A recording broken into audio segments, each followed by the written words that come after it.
Hello friends. आज हम पढ़ेंगे दोस्तों हूप, जो कि है सोन माटी की 10वीं कहानी। 10वीं कहानी में दोस्तों मुख्य पात्र होता है दामोदर और गुणेश्वर बाबू। दामोदर जो होता है दोस्तों, उसके पिता गांव के जमींदार यानी कि गुणेश्वर बाबू के यहाँ काम करते थे और वहीं पे अपना ज़िंदगी बर्बाद कर लेते हैं, काफ़ी कर्ज में डूब जाते हैं और अंतिम में वो मर जाते हैं। और यह सब देख कर के दामोदर समझ जाता है कि यहाँ कोई भी भविष्य नहीं है। वो अपना ज़िंदगी बर्बाद नहीं करना चाहता, वो पढ़ाई लिखाई में ध्यान देने लगता। पर पढ़ाई लिखाई करे खातिर यानी कि कारण उसे काफ़ी कठिनाइयाँ सामना करना पड़ता है दोस्तों। और वो किस तरह अंतिम में एक पुलिस ऑफिसर बनता है। वो रिक्शा चलाता है और भी कई काम करता है, ट्यूशन पढ़ाता है और किसी तरह बन जाता है वो पुलिस इंस्पेक्टर। तो आइए दोस्तों हम देखते हैं इस दामोदर की कहानी कि कैसे बना वो एक मामूली सा नौकर से पुलिस इंस्पेक्टर। इस कहानी को स्टार्ट करने से पहले दोस्तों हम आइए इसे लिखने वाले के बारे में फिर से जान लेते हैं। तो इनके रचनाकार हैं प्रोफेसर विनोद कुमार, जो कि अध्यापक हैं रांची कॉलेज रांची में। इनका जन्म हुआ था 1961 में और इनका जन्म स्थान दारू झुमरा जिला हजारीबाग में है। इनके पिता माथुर प्रसाद हैं। इन्होंने पुस्तक का प्रकाशन 2 बार करवाया था। प्रथम उन्होंने 1990 में कराया है और द्वितीय 2017 में। प्रकाशन में इन्होंने जनजातीय भाषा एकेडमिक बिहार झारखंड रांची का सहारा लिया है और इन्होंने इस संग्रह में 10 कहानियाँ लिखी है। पर अकॉर्डिंग टू न्यू सिलेबस हमें कुछ ही कहानियाँ पढ़नी है, इसलिए हम इसे स्टार्ट कर। ये न्यू सिलेबस के अकॉर्डिंग हमें सिर्फ एक पहला उबार पढ़ना है और फिर 7वां ओ दीदी और हु पढ़ना है। पर देखिए ये नया सिलेबस अभी तक ऑफिशियली नहीं हुआ है, तो हम इसे कंटिन्यू करते हैं। अगर ऑफिशियली हो जाएगा तो हम यही 3 को पढ़ेंगे। इन 3 कहानियों में से दोस्तों हमने उबार बना दिया है और आज हम उल्टी गिनती से यानी कि 10वां पोजीशन से स्टार्ट करेंगे, जिसका नाम है होम। और होम में आइए हम देखते हैं कि क्या कहानी है इस दामोदर और गणेश बर बाबू की, कैसे वो बना पुलिस इंस्पेक्टर। तो कहानी की शुरुआत में हम थोड़ा खोटा पढ़ेंगे और फिर हिंदी। आइए शुरू करते हैं। पूस महीनाक दिन अंधारे बेरा कनकनी सिलोही बोहे आई हेलई।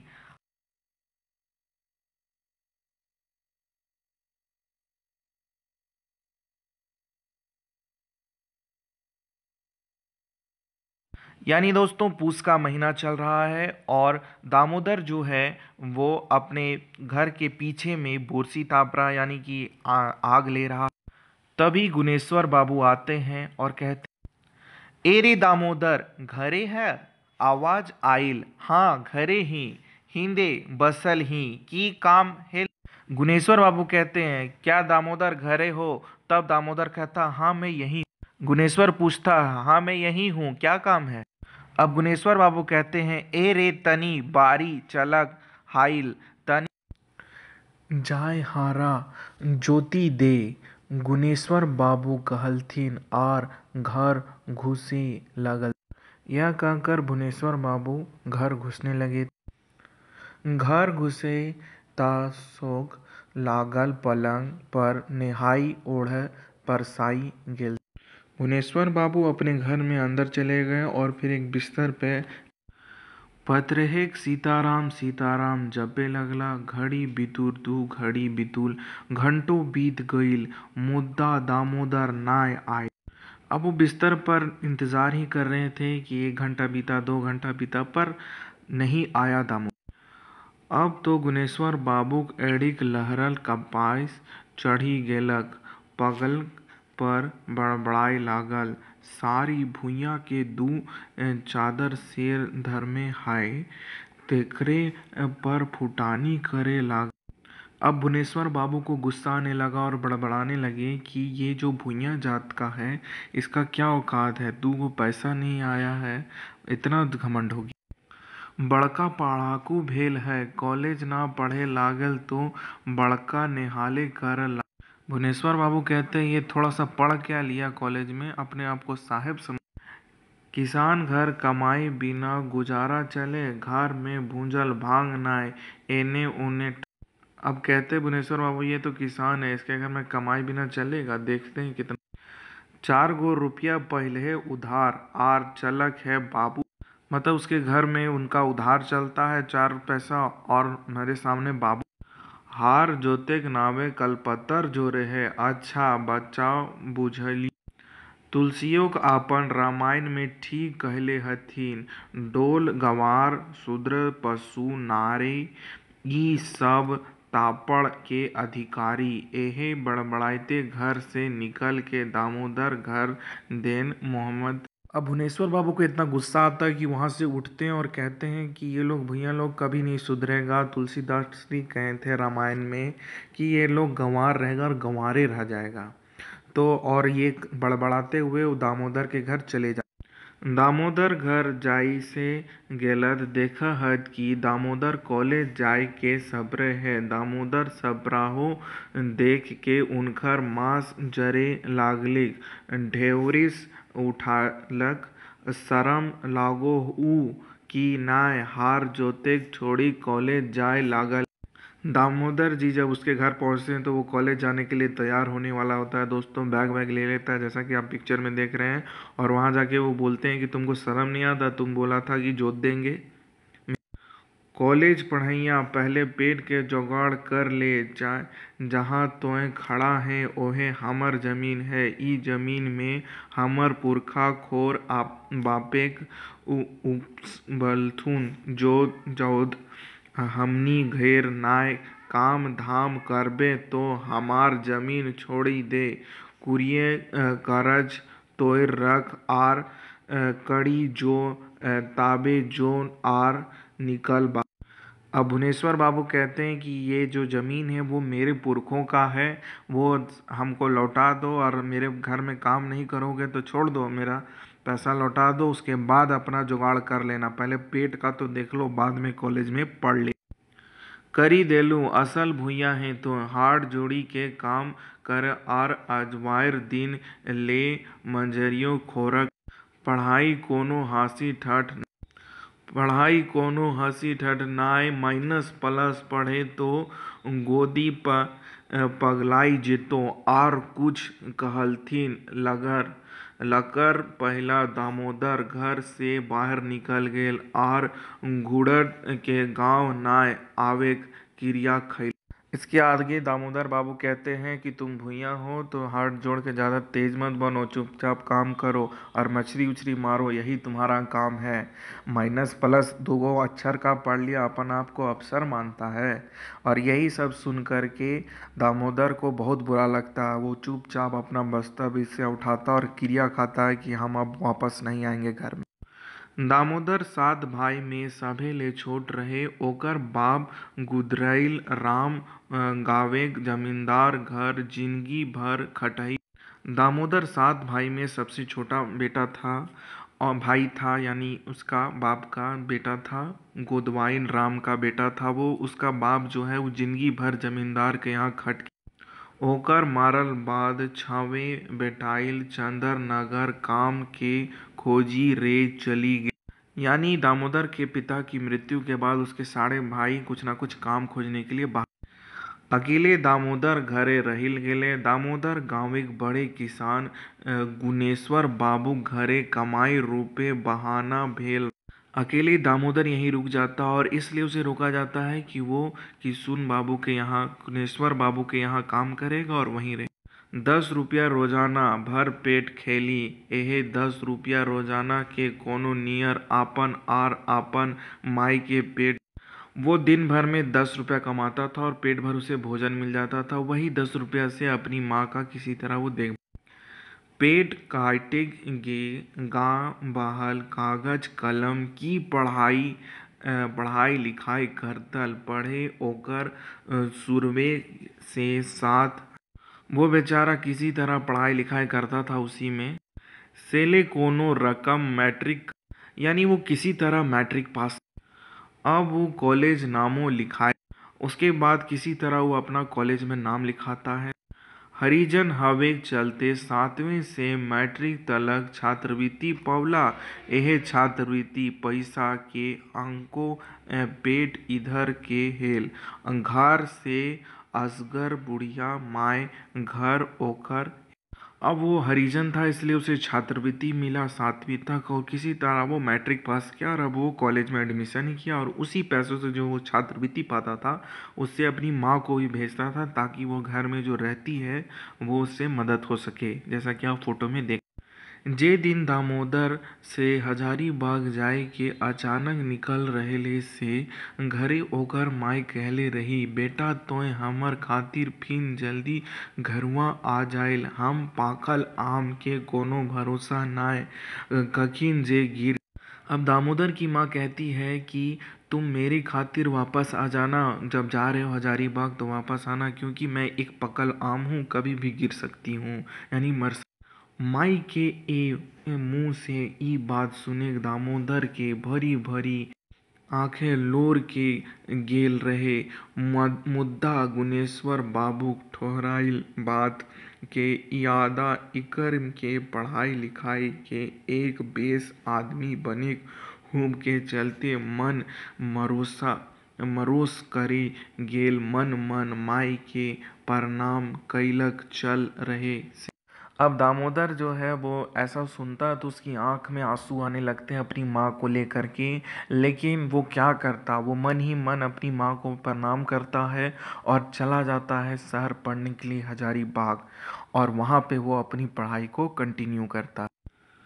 हजारीबाग पहुँचल ते के खोज खोजगारी करे लागल, मुदा ओकर लायक काम नाय भेटाइ। तब रिक्शा चलावे काम शुरू करलक। साँझो से आध राइत तकल रिक्शा चलावक आर दिन में कॉलेज करल ओकर रोजगार रूटीन बन गेलक। आंतरिक ब्यौरा ले दू गो ट्यूशन पढ़ावे पारलक ले अबरी छौर उ बीए पास ऑनर्स प्रथम श्रेणी से पास करल। दोस्तों अब दामोदर जब वहाँ पहुँचता है हजारीबाग तो उसको कोई भी उसके लायक काम नहीं मिल पाता है।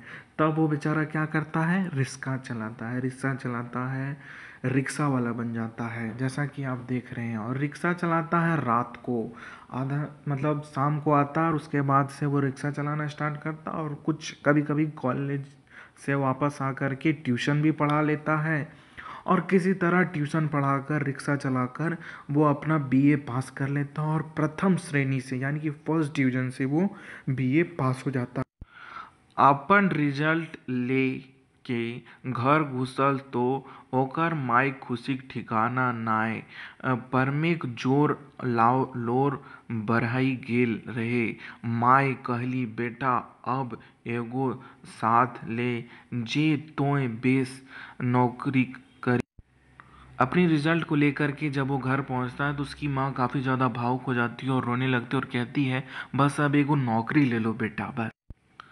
माई के आशीर्वाद लेलक दामोदर फिर शहर चल गइलक आर आपन धुआं धंधा में लग गइल। दिन के समय दरोगा कंपटीशन तैयारी करे लागल। मार्च महीना में परीक्षा में बैस गेल रहे। एकर रिजल्ट के आसार में कहीं नौकरी खातिर दौड़ी दौड़ी नाय करल। मायके चिंता मूड राइख कुछ पैसा जमा करे लागल। संजोईक बात एक दिन रिक्शा लय के धीरे घुरले ले चला। माँ का आशीर्वाद लेकर दामोदर फिर से अपना धुआं धंधा में लग जाता, यानी दोस्तों रोजी रोजगार में लग जाता और खूब पढ़ाई करता है, और उसके बाद दरोगा का नौकरी में भी बैठता है, और इस बीच वो कोई काम नहीं करता है और कुछ पैसा जमा करके अपनी माँ को देते रहता और सिर्फ तैयारी करते रहता। और जब वो एक दिन रिक्शा थोड़ा सा चला ही रहा था, धीरे धीरे मतलब अपना काम कर रहा था, डहरे माई खातिर 2 किलो लड्डू और सार झूला कीन लेल रहे। ताल पेपर वाला भेटाई। इसके बाद वो अपनी माँ के लिए 2 किलो लड्डू बांध लेता और बोलता अब चलते हैं। तभी उसको एक पेपर वाला मिल पेपर किने के लिए डोटल तो पेपर वाला आई गेलक पेपर ले। पेपर उघारे के जखने देखलक त दरोगाक बनेल कंपटीशन के रिजल्ट नजर अयलक। ओकर रोल नंबर देखलक तो दामोदर मारू खुशी के नाचे लगलक। मने कहल अब आखिर सीधा टा पूरी। अब जैसे ही वो अपना जो पेपर लिया तो उसमें देखता है कि दरोगा का रिजल्ट आया और उसमें उसका नंबर रहता है। और अब दामोदर दरोगा बन चुका है, इसलिए वो पागल की तरह वहीं नाचने लगा। घर घुसल तो देखले हे ओकर माई खाटी पर पड़ल घरे घरी करे लागल। माई के गोड़ लागलक चाल कर तो माई चाल नाय करली। अब दामोदर जब घर पहुंचता है तो सबसे पहले अपनी माँ का पैर छूता है और वो देखता है कि माँ एकदम बूढ़ी सी हो गई है और पेड़ पे लेटी हुई। उसके बाद माँ को आवाज देता है पर माँ कुछ कहती। आँख खोल देखलक तो चीन लेलक कि ओकर बेटा दामोदर नेजे खड़ा। उसके बाद उसकी माँ आँख खोलती और देखती है अरे ये तो मेरा बेटा दाम। हाथे के इशारा से कहले बेटा हम अब तो जा रहल हियो नीके सुख। उसकी माँ उसके इशारे से कहती है कि अब मैं नहीं बच रही हूँ, मैं मरने वाली हूँ ठीक से। माई के ई बात सुन के दामोदर खूबे रोए लगा। यानी दोस्तों जब वो देखता है कि उसकी माँ की यह दशा है तो वो क्यों रोने। दुख सुख आदमी के जिंदगी में बराबर लागल रही। तखनुओ दुख तो कखन। अब लेखक कहते हैं कि जिंदगी में तो दुख सुख लगल रहता। अभी कुछ देर पहले दामोदर खुश था, अब उसको दुखी हो गया क्योंकि उसकी माँ दुख में जे आदमी काम आवे ओकर से बढ़े आदमी आर कोनो नाय। गिरजा बाबू अपन परिवारे संगे तीरथ कर ले गंगा सागर गेल। गिरजा बाबू जो है वो अपनी माँ के संगे वहाँ पे तीरथ करने गए। इधर दामोदर दारोगा क नौकरी पारलक तो गाँवे के ढेरों दूर गयलक। सबो कर्जा महाजन सब निपटाय देलक और आपन बिहा कर लेलक। अब तो अपन परिवार संगे नौकरी पर धनबाद रहे लाग। इधर दामोदर शादी कर लेता है और अपने परिवार के साथ चला जाता है धनबाद और सारा कर्जा भी उतार देता। और इधर गिरजा बाबू जो था वो अपने परिवार संगे तीरथ करे लेल गंगा सागर गेल रहलथिन। दामोदर बाबू कहाँ गए हैं? गंगा सागर गए हुए थे अपने परिवार के साथ। उनकर माइक तीरथ से घूरे घारे बीमार पाई गेल। अब गिरजा बाबू की जो माँ है वो तीरथ में ही बीच में ही बीमार। हालत इतना खराब हो गेल कि बूढ़ी अब तब गेल रहिल। धन बादे आई के गुनेश्वर बाबू डॉक्टर से दिखावे और अस्पताल भीतरे एकर देख। अब उस बुढ़िया की इतनी तबीयत खराब हो गई कि गिरजा बाबू को वहीं धनबाद में ही रुक जाना पड़ा और कोई डॉक्टर को देखना पड़ा इलाज करवाने। 4 दिन में 4,000 टक खर्चा हो गलथिन। डॉक्टर कहल जे पेंडिक्स ऑपरेशन करे पारलक। जल्दी ऑपरेशन ना भेल तो बुढ़िया बचे नाय पा। अब 4 दिन में गिरजा बाबू का 4,000 खर्च हो गया था पर डॉक्टर कहते हैं कि आपकी माँ को अपेंडिक्स है, ऑपरेशन नहीं हुआ तो आपकी माँ मर जाएगी। अब तो बड़ा समस्या भई गेल। ऑपरेशन में 5,000 आरो खर्च बतावलक और कुछ पैसा तो पहले ही जमा करे पड़तल। कहाँ से तुरंत उतना पैसा आवतै? अब गिरजा बाबू की माँ के ऑपरेशन के लिए डॉक्टर बोलते हैं 5,000 लगेगा और देना पड़ेगा आपको 5,000 प्लस कुछ पैसा अभी ही जमा कर दीजिए तभी हम ऑपरेशन करेंगे। अब अचानक गिरजा बाबू इस टाइम कहाँ से पैसा लाए यही सब सोच रहे थे क्योंकि उसने आधा पैसा तो तीरथ में फूंक दिया था और बाकी जो बचा हुआ था वो ऑपरेशन में परेशान हो गए कि अभी तुरंत पैसा कहाँ से लाए।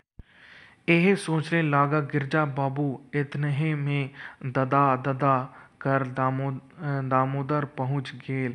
पहुँचते पूछल की बात है किलो ओखनी हाय ई हालत में बसाई हाल। अब गिरजा बाबू इतना सोच ही रहे होते हैं कि तुरंत उधर से दामोदर दादा दादा कर ले आता और बोलता है, क्या हुआ, आप यहाँ क्या कर रहे हैं दादा। गुनेश्वर बाबू सौभे बात कहल दलथिन आर समस्यो रखल दामोदर धइस बढ़ाई आर झट रुपया जोड़क एकर दे। अब गिरजा बाबू सारी बात बता देते हैं दामोदर को। दामोदर तुरंत किधर से भी पैसा जुगाड़ करके उनको ओतने नाय उनकर परिवारक शोभ के आपन डेरी लागल खूब खातिर भाव कर। उतना ही नहीं दोस्तों, उसके बाद पैसा देने के बाद वो उनकी परिवार की मदद भी करता है। सारे ऑपरेशन में जो जो सामानें लगती वो लाकर डॉक्टर के ऑपरेशन सफल रहे। बूढ़ी माई बच गेलक। 10 दिन तइक अस्पताल में रहल बाद गुनेश्वर बाबू परिवार समेत घर घुसल। जब तइक उनकर माई अस्पताल रहले तब तक उनकर खातिर दामोदर अपन माई नियर फल फूल खिलावो रहल। दामोदर ई उबारता गुनेश्वर बाबू एकदम से बदल दे। अब उनकी माँ उनके साथ गिरजा बाबू के साथ घर चली गई थी, लेकिन जब तक वो यहाँ रही तब वो फल फूल दामोदर सब कुछ लाकर देता और उनके जितना भी उनको ज़रूरत पड़ता सब ला कर देता और उनकी मदद करता। दोस्तों, आप प्लीज़ मेरे चैनल को सब्सक्राइब करें। आप लोग नहीं करते इसलिए मुझे बीच में बोलना पड़ रहा है। चलिए दोस्तों, अब हम आगे देखते हैं आगे क्या होता है। तो ये सब जो दामोदर करता है दोस्तों, उस व्यवहार के कारण गिरजा बाबू का दिमाग अब बदल गया था। अब वो अच्छे बन गए थे। गांव पहुंच के गिरजा बाबू अपन मानसिकता पर बहुत अफसोस करला।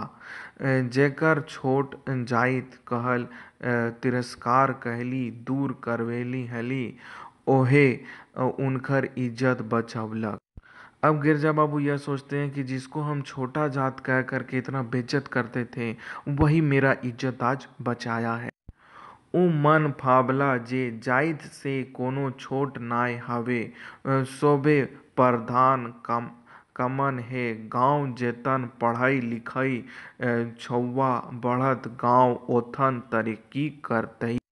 अब वो समझ जाते हैं कि कोई भी छोट जात का नहीं होता है। जितना हमारे गांव के बच्चे पढ़े लिखेंगे उतना ही हमारा गांव तरक्की करेगा। और यहीं पे यह कहानी ख़त्म होती है दोस्तों। अच्छी लगी मेरी एक्सप्लेनेशन तो लाइक करें, शेयर करें, सब्सक्राइब करें। मैं आपसे मिलूँगा नेक्स्ट स्टोरी में। तब तक के लिए बाय बाय। जय हिंद दोस्तों, और please don't forget to subscribe. Thank you.